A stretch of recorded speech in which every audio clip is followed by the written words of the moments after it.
지금 조국 전 장관 이야기가 계속 나오고 있습니다. 자녀 입시 비리, 감찰 무마 등의 혐의로 좀 1심에서 유죄를 선고받았는데 조국 전 장관이요. 이틀 전에 문재인 전 대통령 평산 책방 찾았고 거기서 저녁 식사를 했나요? 독주를 마셨다 이렇게 표현이 들어있더라고요. 그러면서 어떤 정치적인 향후 결심 가능성 이런 이야기까지 했어요. 네. 여기에 대한 여야 목소리 듣고서 대담해 가겠습니다. 조국 전 장관이 평산 책방에서 문재인 전 대통령을 만나고 길 없는 길을 가겠다며 사실상 출마 선언을 했습니다. 좋습니다. 민주당이 제발로 다시 조국의 강에 빠지겠다는데 말릴 이유가 없습니다. 대환영입니다. 다만 길 없는 길의 종착지는 감옥입니다. 민주당의 눈부신 총선 전략에 경의를 표합니다. 저는 길은 열려 있다고 생각합니다. 검찰 독재의 어떤 대항마로서의 상징적인 성격 이런 것들 때문에 그런 건데요. 몇 가지 좀 전제 조건들은 다들 있어요. 민주당과 무관하게 독자적으로 나간다.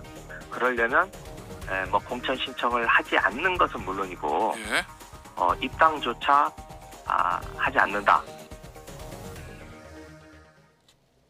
자, 조국 전 장관이 문재인 전 대통령을 찾은 이유부터 한번 들어볼까요?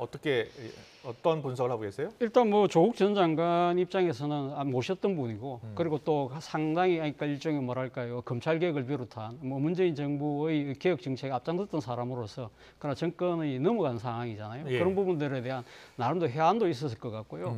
그리고 또 이 소위 말하는 조국 사태 때 문재인 전 대통령이 당시 대통령이었죠. 그때 그런 말씀을 하셨잖아요. 마음의 빚을 갖고 있다고. 뭐 그런 부분들 여러 가지들이 아마 복잡하게 아마 얽히면서 그러면서 아마 이 지금 평산 책방을 열었으니까 사실 지금 조국 교수가 지금 전국을 돌면서 이 북콘서트를 하고 있거든요. 네. 그래서 그 본인이 지었던 이 지금 고전법 산책인가요? 뭐 하여튼 그 책에 지금 상당히 문재인 전 대통령이 상당히 높게 또 평가를 했어요. 막 그런 여러 가지 감사의 뜻으로 아마 찾았을 가능성이 높아 보이지만 그러나 결과적으로 봤을 때는 지금 조국 전 장관이 지금 오늘 페이스북에도 지금 올라와 있습니다만 저러한 부분들이 결국은 자신의 향후 정치 거취를 나름대로 이 상이한 모양새가 됐다는 것이죠. 그런 부분들이 제가 봤을 때는 그렇게 바람직해 보이지는 않습니다. 바람직해 보이지 않는다. 근데 조국 전 장관의 글을 보면 문재인 정부의 모든 것이 부정되고 폄훼되는 퇴행의 시간 속에 무엇을 해야 하는지 고민하고 있다. 지도도 나침반도 없는 길 없는 길을 걸어가겠다. 저 표현을 두고서 뭐 여러 해석이 가능합니다. 그렇죠. 그런데 이제 정치 도전, 그러니까 내년 총선 출마 가능성 이야기하는 분들이 많더라고요. 그럼요. 길 없는 길은 출마죠. 출마입니다.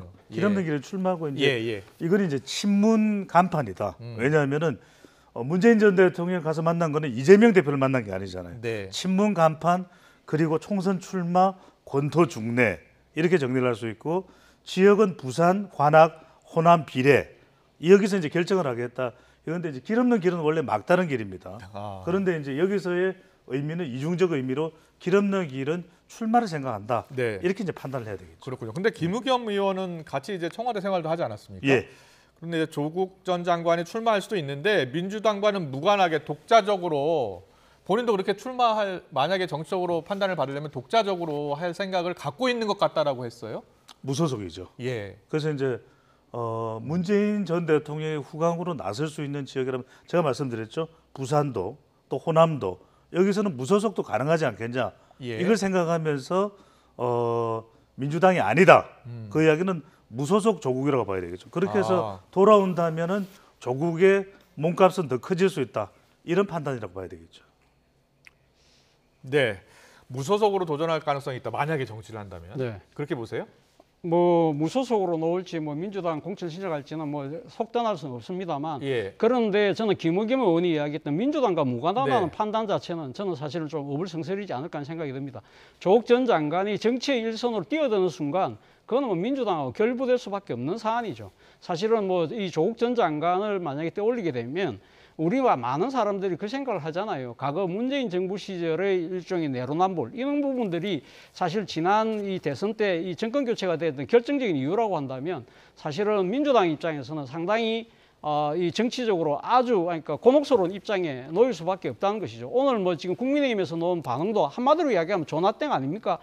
조국 놓으면 땡큐라는 거죠. 그러니까 사실은 이 지금 이 문재인 전 대통령이 그때 퇴임하면서 그 이야기를 했어요. 나는 잊혀지고 싶다고 그랬거든요. 근데 이번에 조국 전 장관이 지금 평산마을을 방문하고 난 뒤에 이 지금 행위 자체가 정치적인 나름대로의 활로를 모셔가는 것처럼 비친다고 한다면 그거는 사실 어떻게 보면 이 문 전 대통령의 뜻도 좀 담겨 있는 것이 아닐까 하는 생각이 듭니다. 만약에 본인이 정말 잊혀지고 싶었다고 한다면 저런 식의 사진을 공개하는 부분에 있어서 아마 하지 말라고 이야기를 했겠죠. 우리 뭐 비공개로 합시다고 했을 건데 저걸 노출시킨다는 이야기는 문 전 대통령이 이야기했거든요.